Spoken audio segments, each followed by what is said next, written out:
I always thought a mother's love was the one thing in this world that couldn't be questioned. That no matter how old my son grew, no matter what roads he chose to walk down, no matter what woman he chose to love, there would always be a place for me in his heart. But I was wrong. The words came on an ordinary afternoon. No storm outside, no raised voices, no warning. Just sunlight spilling through the curtains, the faint clink of dishes in the sink, and the sound of my son's voice, steady and sharp enough to carve me in two. "Mom," he said, his gaze fixed on the window as though I wasn't even in the room, "she's more important than you." At first, my heart refused to accept it. I must have misheard him, surely. I laughed, an awkward, desperate sound that died too quickly. "What did you say, sweetheart?" But he didn't soften. He didn't backtrack. He turned his head slowly, met my eyes, and repeated, this time with a cruel precision, "My wife's mother is more important in my life than you are." Silence. It didn't just settle over the room, it suffocated me. It quilled around my throat like smoke, pressing against my chest until every breath hurt. I opened my mouth, but nothing came out. What could I say? That he was wrong? That he couldn't possibly mean it? That a mother's sacrifices, the long nights without sleep, the scraped knees kissed better, the countless meals cooked with tired hands, the years of shielding him from storms, were worth more than this casual betrayal? Instead, I sat frozen. Because the man in front of me wasn't my little boy anymore. And I wasn't sure who he had become. Looking back, maybe the signs had been there all along. When he first got married, I had been truly happy for him. His wife was charming, graceful in her way, and her family looked so perfect on the surface. Smiles polished for photos, a home where even the curtains matched the flowers in the garden. I wanted to believe we could blend together, one family expanding into another, seamlessly. But the cracks started early. Family dinners where his wife's mother always got the seat next to him, while I was quietly ushered down to the far end of the table. Phone calls that grew shorter, colder, until my phone rarely lit up with his name anymore. Weddings, birthdays, gatherings where suddenly I was forgotten or it's just easier this way became the excuse. And I told myself, it's a phase. A silly phase. But then came this moment. This sentence. This dagger. "She's more important than you."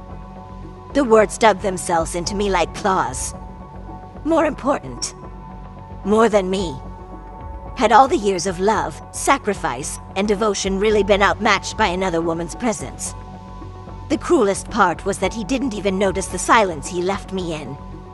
He kept talking, his voice full of energy, about how her family had helped him with investments, how her mother always had wise advice, how she never judged him but guided him like a lighthouse. There was admiration in his tone. Reverence, even. And I sat there, nodding, plastering a smile on my face that didn't touch my eyes.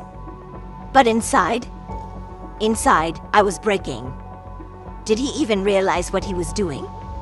Did he know every word was cutting me open? Or had he already stopped caring? Under the table, my hands trembled. I curled them into fists, my nails digging into my palms so hard I nearly broke skin.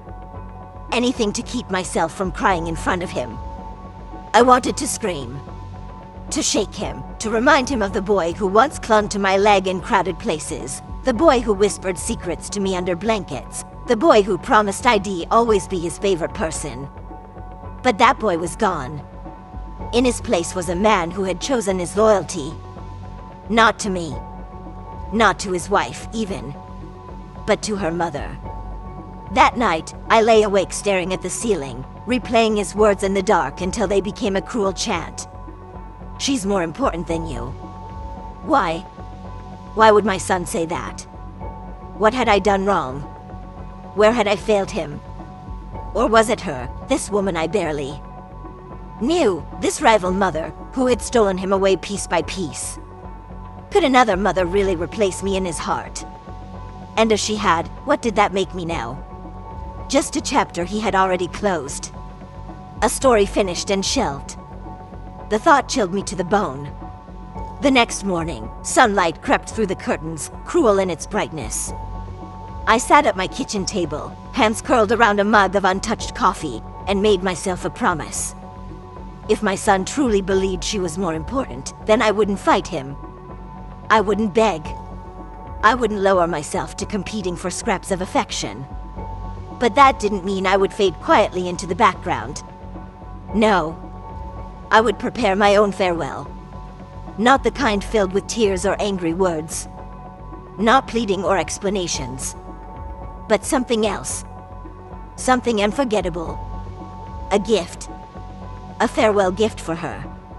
Something she would never be able to forget. Something that would remind them both that I may not be important in his eyes anymore, but I was unforgettable. It wouldn't be today. Or tomorrow. But one day soon, they would know exactly who I was. But what kind of farewell gift could a mother give? One that carried the weight of an entire lifetime yet fit into a single moment? Was it an heirloom, heavy with history? A letter, sharp as a knife? A revelation capable of cracking their perfect facade? Or something far, far darker? I didn't know yet. But I knew this. The moment he told me she was more important, he set something in motion. Something irreversible. Something that would change everything. As I lay in bed that night, clutching the edge of my blanket, I whispered to myself, one day, he'll regret those words. And when he does, my gift will be waiting. That conversation, spoken so casually, had ended the world as I knew it. But what my son didn't realize, what none of them realized, was that I wasn't gone yet. I still had one move left to play. And it would be my most unforgettable one. I had heard her name 100 times. Before I ever saw her face. Mom, you wouldn't believe what she suggested. Her advice saved us thousands. She's always there when we need her. Her. Always her.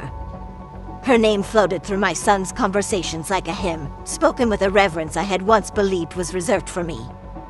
He spoke of his wife's mother as if she had been carved into his life with golden threads, precious, unbreakable.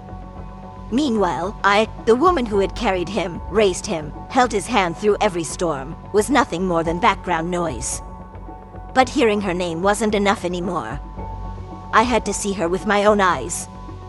I had to understand what kind of woman could wedge herself so deep into my son's heart that there was no longer space for me. The first time I saw her wasn't by design.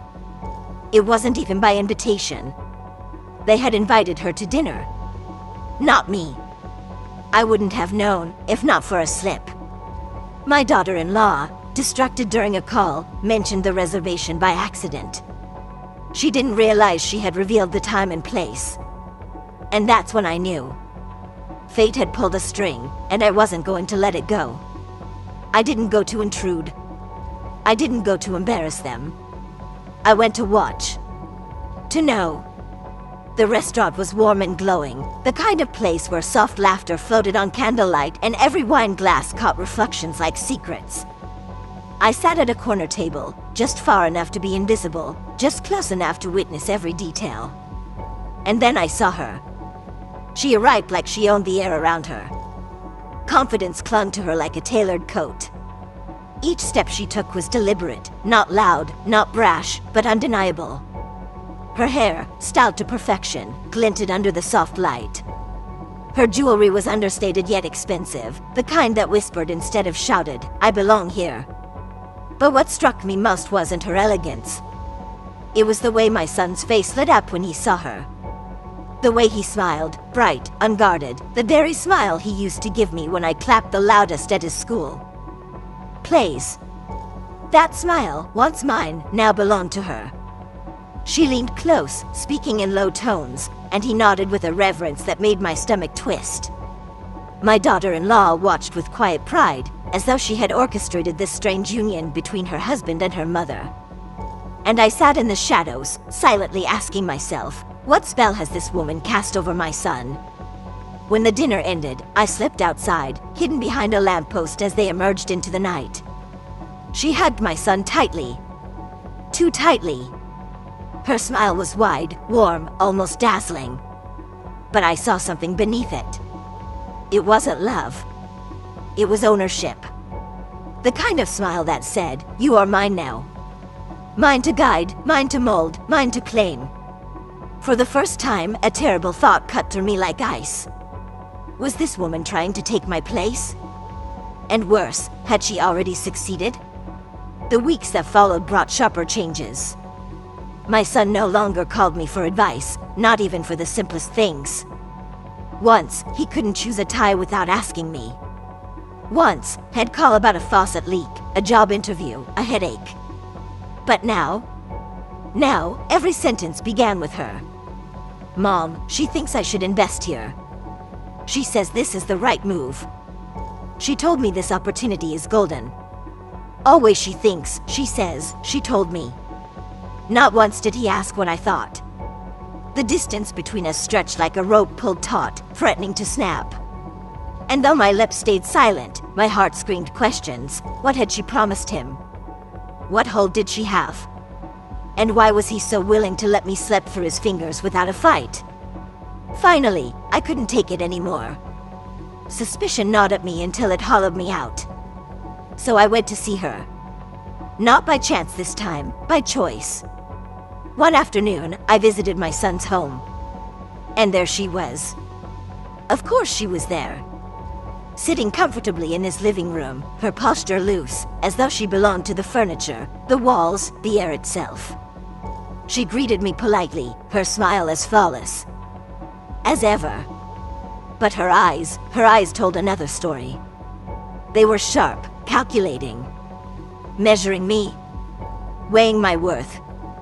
And in that single gaze, I saw the truth. To her, I was irrelevant. We spoke, though to call it a conversation would be generous. Her words were smooth, practiced, like lines from a script. She asked how I was, but her voice carried no curiosity. She complimented my earrings, but her eyes had already looked away. And then she delivered the line that confirmed every suspicion gnawing at me. "You must be so proud," she said, her voice dripping with honey, "to see how far he's come. He's thriving now, making the right decisions, finally surrounded by the right people." The right people. Her. Not me. I smiled, because what else could I do? But inside, I burned. That night, I sat alone at my kitchen table, staring at the shadows on the wall. I had met her. I had looked into the eyes of the woman who had stolen my son's loyalty, and I had seen her verdict. I was disposable. But I was not disposable. I was his mother. And if she thought she could erase me from his life, she was gravely mistaken. That night, I made my decision. I wouldn't confront her with anger. I wouldn't scream, or argue, or beg. No. My revenge would not come with raised voices. It would come quietly, carefully, like a gift wrapped in silk. My farewell gift. But what kind of gift could leave such a mark? What could I give her that would carve my presence into her life forever? Would it be an heirloom, weighted with history? A letter, sharp enough to slice through their pride? A revelation so dangerous it could never be forgotten? Or would it be something darker still, something that tied me to her in a way she could never undo? I didn't know yet. But as I stared out the window that night, the city lights blinking like restless eyes, I knew one thing with absolute certainty. She thought she had won. But the game was far from over. The next time I saw her, I wouldn't be a shadow at the edge of a dinner table. I wouldn't be exchanging hollow pleasantries in my son's living room. The next time, I would be ready. And she would learn exactly what kind of mother she was up against. I couldn't sleep. Night after night, I lay awake, staring at the ceiling while the thought of her lingered in my mind. My son's laughter with her, the way his shoulders leaned toward her advice, the way he repeated her words as if they were gospel, it all haunted me. And so, the idea began to form. Slowly at first, like a whisper I couldn't quite hear. Then louder, clearer, until it was undeniable. If she thought she had won, then my parting act, the farewell gift, would remind her that I was still here. Still a mother. Still a force. But the question that kept me awake was this: what kind of gift could leave a mark so deep it could never be forgotten? My first thoughts were ordinary.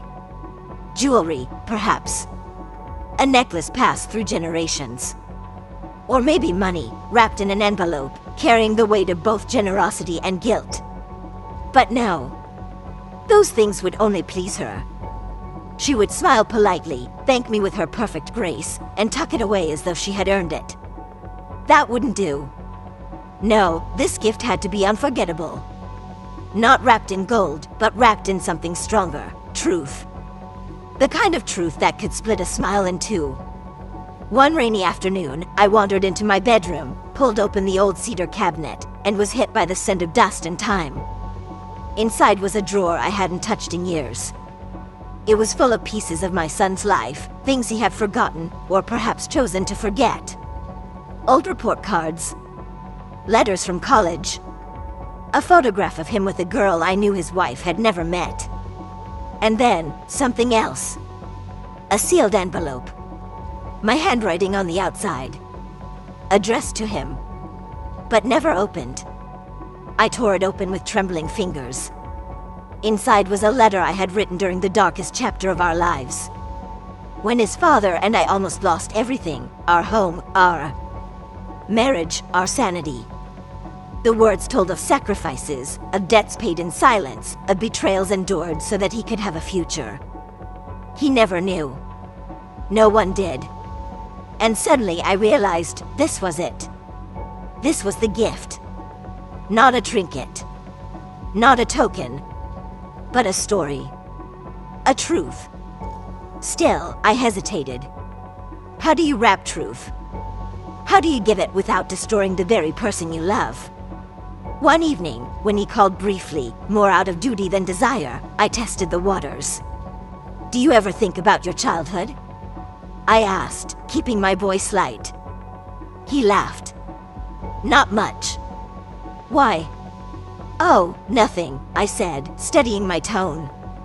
Just wondering how much you really remember about those years. Silence. A shift in his breathing. Then a sigh. Mom, don't start. I don't want to go digging through old wounds. I'm happy now. That's what matters. Happy. Because of her. Because she kept him looking forward, never back. He didn't want to remember. But I would make him. That night a dangerous thought rooted itself in my mind. What if the gift wasn't for him at all? What if it was for her? Imagine her opening that envelope, reading secrets my son had never told her. Imagine her realizing that I still held the power to shape his story, that there were parts of him she would never fully own. Would her smile still shine so perfectly then? Would her grip on him hold as tightly? Or would cracks begin to form, spreading like fractures in porcelain? The thought sent a shiver through me. Not of fear, but of anticipation. The plan grew roots. I found a wooden box at an antique store. Oak, polished to a soft sheen, carved with delicate vines that seemed to crow with secrets. It wasn't grand, but it was unforgettable, something that begged to be opened. And inside, I began to place the pieces. The sealed letter. The photograph of him with the girl from before his wife. A pressed flower from the hospital where he was born. A faded receipt from the pawn shop where I had sold my necklace to pay his tuition. And finally, a note. From his father, written during our hardest year, stained faintly with tears. Piece by piece, the box became more than an object. It became a story. A truth in fragments. A mirror he might not recognize, but one she could never unsee. But doubt not at me. Would this gift bring my son back, or push him further away? Would it loosen her hold, or tighten it? I paced the floor of my quiet house, whispering questions into the silence. Yet every time doubt rose, I remembered her words to me. He's finally surrounded by the right people. Her words. Her claim. If she thought she was the right person, then she needed to know the truth of the man she thought she owned. Fate, as always, pushed me further. I saw her at the market one morning. Smiling, laughing with the vendor as if she had always belonged here. She saw me too. Of course, she did. Good morning, she said sweetly. Her tone was soft, but her eyes sharp. I returned the smile. "Shopping for the family?" "Yes," she replied with pride. "They count on me for the little things." The little things. As if I had not carried the weight of the big things. And that was the moment I knew she would receive the box. That night, I wrote a final note to rest on top of the other items. "This is my farewell gift. Not out of bitterness, but out of truth." You may think you know him, but you cannot understand the man without knowing the sacrifices that made him. These pieces are mine to give, and now they are yours to hold. Do with them what you will. But remember, truth has a way of echoing, long after silence has fallen. I folded the note and placed it inside. Then I closed the box and pressed the key into my palm. It was ready. Still, the questions circled like restless birds. Would she read it alone, savoring the knowledge that she now held something my son never shared? Would she rush to him, eager to expose what I had hidden? Or would she dismiss it, tossing the truth aside like yesterday's paper? I didn't know. But perhaps that was the beauty of it. Because for the first time in months, I held something she didn't. Not wealth. Not presence. But power. The power of truth. The next morning, I slipped the box into a plain bag, my hands trembling only once before steadying. And as I carried it to her doorstep, my heart pounded with one relentless thought. Once she opens this, nothing will ever be the same. The gift box sat on the passenger seat beside me, glowing faintly in the morning light that bled through the windshield. Its weight was small, almost laughably so, but in my chest it felt like I was carrying a coffin. My fingers strangled the steering wheel. I had to consciously pry them loose. Was this madness? Was I really about to hand over my life's most private truths, the very marrow of my sacrifices, to the one woman who had stolen my son's loyalty? The small wooden box seemed to whisper to me, "It's too late to turn back now." Her house looked exactly as I imagined it would. Immaculate. Pretending to be humble, but carefully manicured to impress. White shutters. A freshly painted fence. Flowers blooming with the kind of precision that felt unnatural, as if even nature bent to her will. Each step up the path pounded in my ears. Bag in hand, I pictured her opening the door, her polished smile, that silent declaration, "I have everything you don't." I knocked. Once. Twice. The door creaked open. There she was, my rival, though neither of us would ever dare utter the word. She stood in a pale blue dress, effortless grace clinging to her like perfume. Even her hair, streaked with silver, looked staged for admiration. Her eyes darted from my face to the bag in my hands.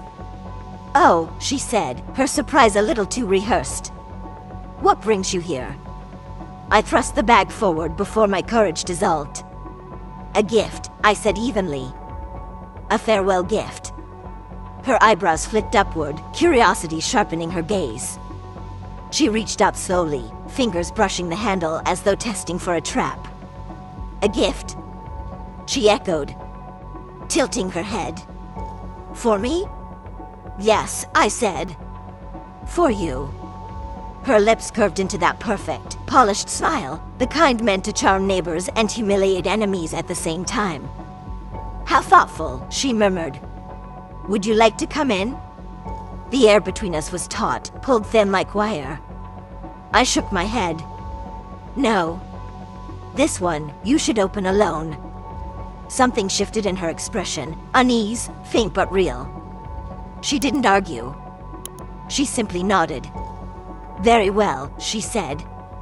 "Thank you." And just like that, the moment was over. I turned and walked back down the path. Every step felt like dragging my body through quicksand. By the time I reached the car, my chest was locked tight. What had I just done? Back home, I planted myself near the window like a sentry. The house was too still, too loud with silence. Every sound made me jolt. The phone ringing. A car door slamming outside. The kettle whistling violently on the stove. Would she call? Would she storm across my threshold, spitting fire? Or worse, would she keep quiet, keep smiling, and tuck my truths into her pocket like secret ammunition? The hours stretched like years. The silence grew unbearable. At last, dust bruised the sky purple when the phone rang. Her voice. Calm. Too calm. I opened her gift, she said. My throat closed. And it was unexpected. Her tone wasn't angry. It wasn't grateful. It was calculating. That unsettled me more than shouting ever could. You've given me something rare, she continued. A glimpse into things he never told me. Things he never told anyone. My pulse thudded like a drum. And what will you do with it? I asked. She laughed lightly, but it wasn't warm. That depends. What do you want me to do with it? Her words slid cold down my spine. This wasn't a gift anymore. It was a weapon. And she held it now. Part of me wanted to beg her, keep it safe, guard it, respect it. But another part, the bruised and bitter part, wanted her to squirm under the sheer weight of it. I wanted you to understand, I said. Carefully. That he is not just yours. His survival, his very life, was carved from me. Every sacrifice, every truth buried, it was all for him. And now you know. Silence. Then her voice, lower this time, you've given me more than a gift. You've given me leverage. Leverage. The word struck me harder than a slap. This was never how I imagined it. I had thought she would soften, even falter. I thought the box might remind her that I mattered, too. Instead, she sounded stronger. As if my offering had sharpened her blade instead of dulling it. Why did you give this to me? She asked suddenly. The question pierced deeper than I expected. My chest tightened, and the truth slipped out in a whisper. Because I had nothing left. The next morning, a knock rattled my door. When I opened it, there she was. The box in her hands. I thought we should talk, she said evenly. I stepped aside.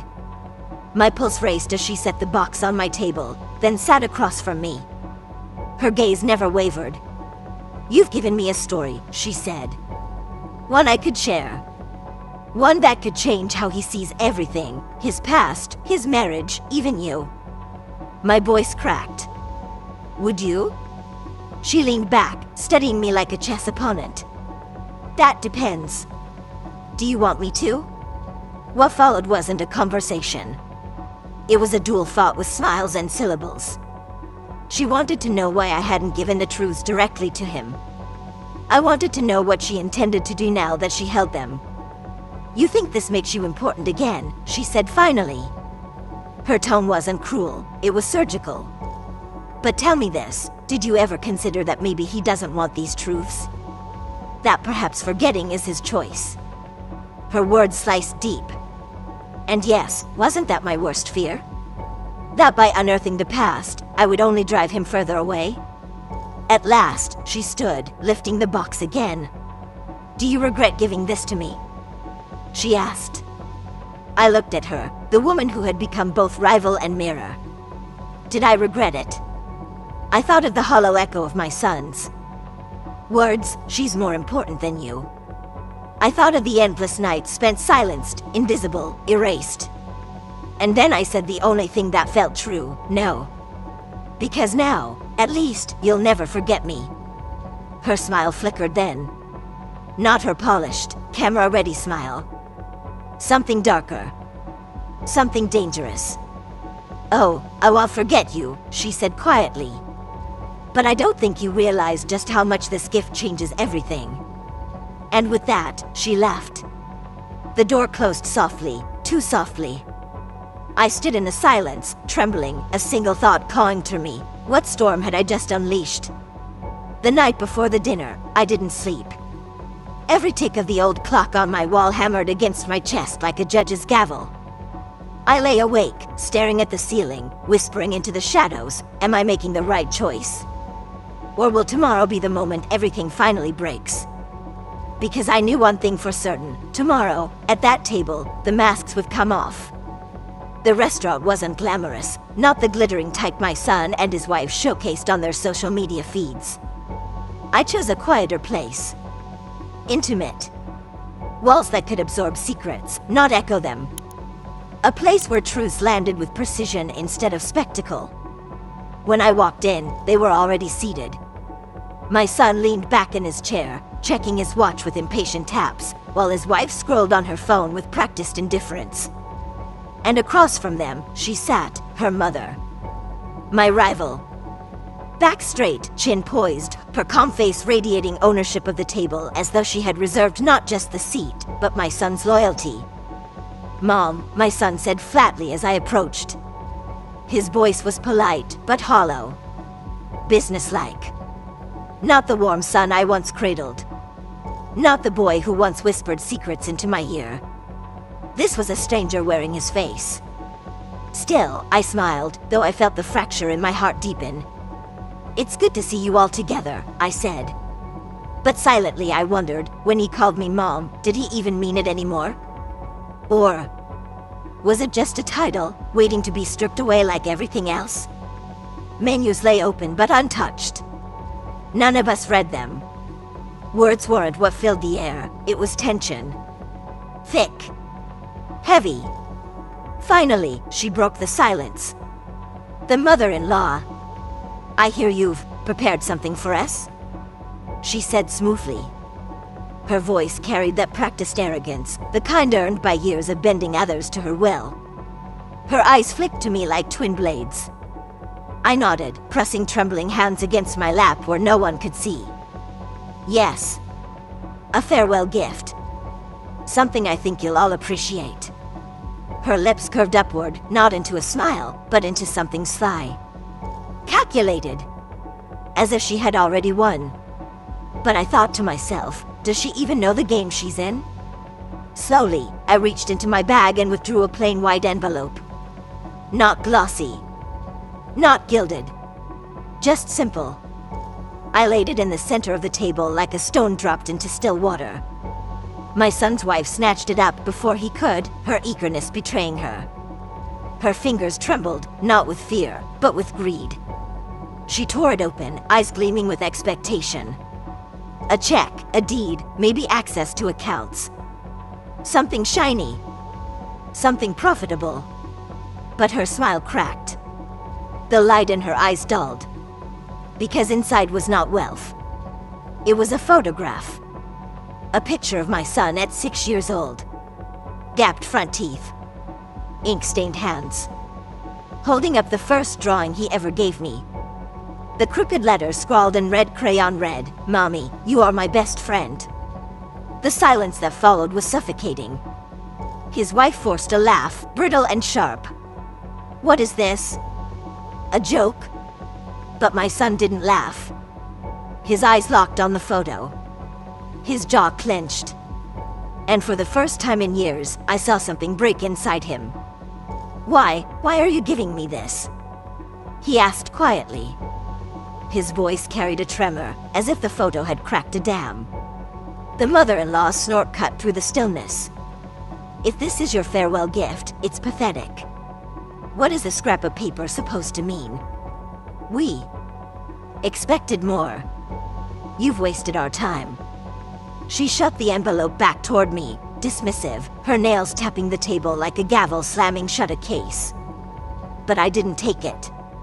I left it there, an accusation, a memory, a wound. I leaned forward, my voice trembling but anchored. "Tell me, son, when did I stop being important to you? Was it when she came into your life?" I flicked my eyes at his wife. Was it when money and status shouted louder than my voice? Or was it when you decided that her mother was worth more than your own? The table went dead silent. Even the clinking glasses from other diners seemed to hush. He opened his mouth, but words failed him. His gaze darted between me and the photograph like he was trapped between two lifelines. His wife slammed her palm down on the table. Silverware rattled. "Enough. Don't guilt him with your little theatrics. We've moved on, and you should too." You're clinging to the past, trying to manipulate him with cheap tricks." Her mother nodded approvingly, smug satisfaction oozing. And then, my son spoke. "Don't talk to her like that." His words were soft, almost hesitant, but they cracked the room wide open. His wife's eyes widened, then narrowed. "What did you just say?" I said, "Don't talk to her like that." His hand trembled as he lifted the photo. This was real. This was before all of this. He gestured at the table, the tension, the empty performances, before I forgot who I was. Before I forgot who she was to me. My eyes burned, but I refused to let tears fall. The mother-in-law's voice cut through, icy and commanding. "She's manipulating you. Can't you see? That woman wants to drag you down into her pitiful nostalgia. But she gestured at herself and her daughter, we are your future." The word future hovered like a curse. My voice came low, but every syllable was sharp. "You claim to be his future. But tell me, why has every choice since you entered his life been about taking? His house, his money, his time, even his loyalty. What have you truly given him, besides chains dressed as ribbons?" My son froze. His eyes flickered from me to his wife. For the first time, suspicion cracked through his blind devotion. "Mom," he whispered, "what are you saying?" I leaned in closer, my voice meant only for him. "I'm saying not every gift comes wrapped in gold. Sometimes the truest gift is the one that reminds you of who you are." His wife shot up from her chair, fury blazing. "I won't sit here and be insulted." "Let's go," she ordered, grabbing his arm. She's pathetic, clinging to old photos like they matter. But he didn't move. He clutched the photograph tighter, his knuckles white. And then he whispered the words that changed everything. Maybe they do matter." The smugness bled from the mother-in-law's face. Her daughter's grip faltered, panic flashing in her eyes. The ground beneath them had shifted. I didn't gloat. I didn't push. I simply rose, laid my napkin gently on the table, and said, this was my farewell gift. Not money. Not property. Just a memory. A reminder that before anyone else claimed him, he was mine. And if he chooses to forget that, then so be it. And with that, I walked away, leaving them in the wreckage of silence. That night, I sat alone in my empty house, the photograph's echo still burning in my mind. I didn't know if my words had truly reached him. I didn't know if he would come back to me, or bury himself deeper in their world of greed and control. But I did know this, cracks had been made. And sometimes the smallest crack is enough to bring down the strongest wall. Maybe the war wasn't over. Maybe it was only just beginning. Because tomorrow, I had another gift to give, one none of them would ever see coming. I woke the next morning with a strange calmness. Not the kind that comes when danger is gone, because I knew better. Danger doesn't vanish that easily. It lingers, prowling like a wolf in the shadows, waiting for the moment you dare to breathe. No, this calmness was different. The kind that follows a storm. Not relief. Not peace. But the bone-deep certainty that another wave is coming. And when it comes, you'd better be ready. The photograph I had given my son was still burned into my mind. The way his eyes lingered on it, hesitant, almost guilty. Torn between past and present, between me and them. For the first time in years, I saw something in him I thought I'd lost forever. Doubt. And doubt is a seed. A seed can die in the dirt, or it can grow into something unstoppable. But a seed also needs water. And I had one last gift to give him. A final act. Not a plea. Not a prayer. But something he could never ignore. The envelope. That morning, I opened the drawer of my bedside table. Beneath folded scars and half-forgotten letters sat a plain, sealed brown envelope. It had been there for months, untouched, almost daring me to break the silence.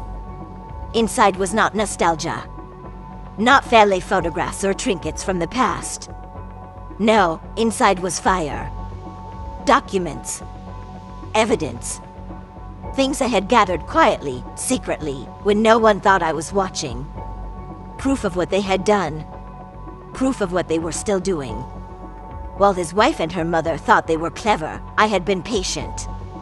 Watching. Listening. Connecting threads others dismissed as coincidence. They thought I was old. Irrelevant. Powerless. But powerless women don't carry matches. And today, I would strike mine. That evening, I didn't wait for permission. Didn't wait for them to summon me like some unwelcome ghost. I showed up at their door unannounced. My son opened it, surprise flickering across his face. His eyes widened, a dozen emotions battling for dominance. Mom? What are you doing here? I held up the envelope. My voice was steady, firmer than it had been in months. This isn't for them. It's for you. Alone. Before he could answer, she appeared. His wife. The shadow in the hallway. Her eyes narrowed instantly, sharp as knives. What's she doing here? She hissed. I came to see my son, I replied.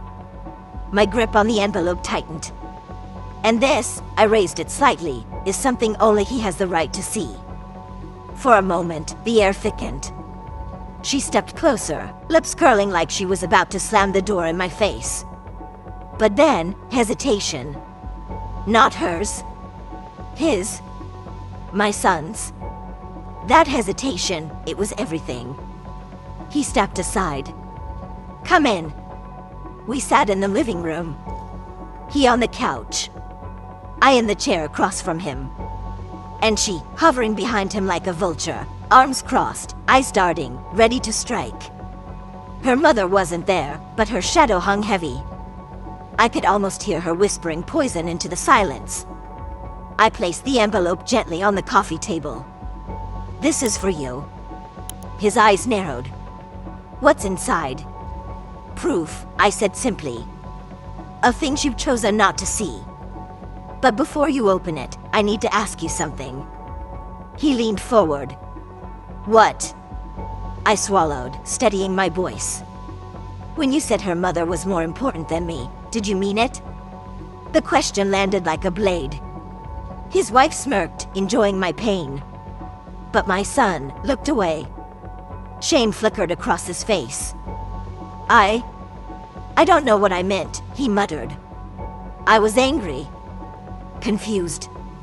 You don't understand the pressure I'm under. No, I said softly. I do. More than you realize. That's why this, I tapped the envelope, isn't revenge. It's truth. And once you see it, you won't be able to unsee it. His fingers trembled as he tore the envelope open. Papers spilled onto the table. Bank transfers. Property deeds. Signatures he thought were his, but weren't. And worst of all, recorded conversations, captured through a family friend at the firm. Voices that couldn't be denied. Voices of manipulation. Voices of theft. Every page told the same story. How his wife and her mother had been siphoning money. Selling assets. Signing his name behind his back. Smiling while cutting him open. His wife lunged forward, snatching at the papers. But he shoved her away, eyes wide with horror. What is this? His voice cracked. It's what they've been doing, I said, calm but firm. Feeding themselves while bleeding you dry. You thought they loved you? No. They love what you provide. And once you're empty, they'll find another. Her face drained of color. She's lying. Twisting everything. But she didn't sound convincing. And he knew it. Deep down, he had always known. You used me, he whispered, his voice trembling. You and her mother, you've been using me this whole time. Her mask shattered. Panic twisted into rage. So what if we did? Do you think she jabbed her finger at me, really cares more than I do? She wants to control you. She's bitter, pathetic, desperate. That's why she's here. But her words bounced off him. He clutched the documents like they were burning in his hands, but still, he held on. And then, slowly, he turned to me. "Why didn't you tell me sooner?" Tears blurred my eyes. "Because you wouldn't have listened. You had to see it for yourself. You had to choose." Her scream tore through the room, sharp enough to rattle the walls. She lunged again, clawing for the papers, clawing for him. But he stood, towering over her, holding the evidence high. "Get out," he said coldly. She froze. "What?" "You and your mother. Out. Get out of my house." Her face twisted, rage spreading like cracks across glass. "You'll regret this. You think she'll save you? She's weak. She has nothing to give you." But he didn't flinch. "Leave." And with that, her world crumbled. Hours later, silence returned. She was gone. The house felt lighter, though storm clouds still lingered in his eyes.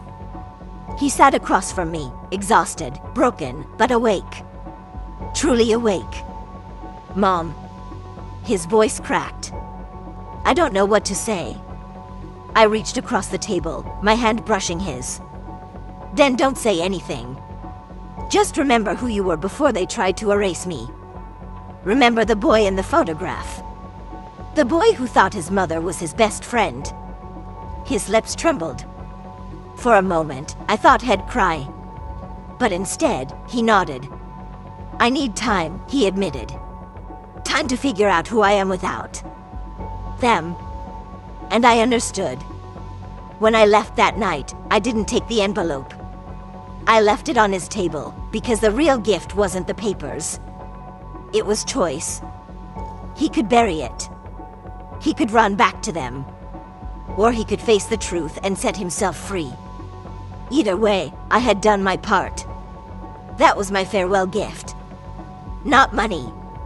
Not property. But freedom. Weeks later, a letter arrived in the mail.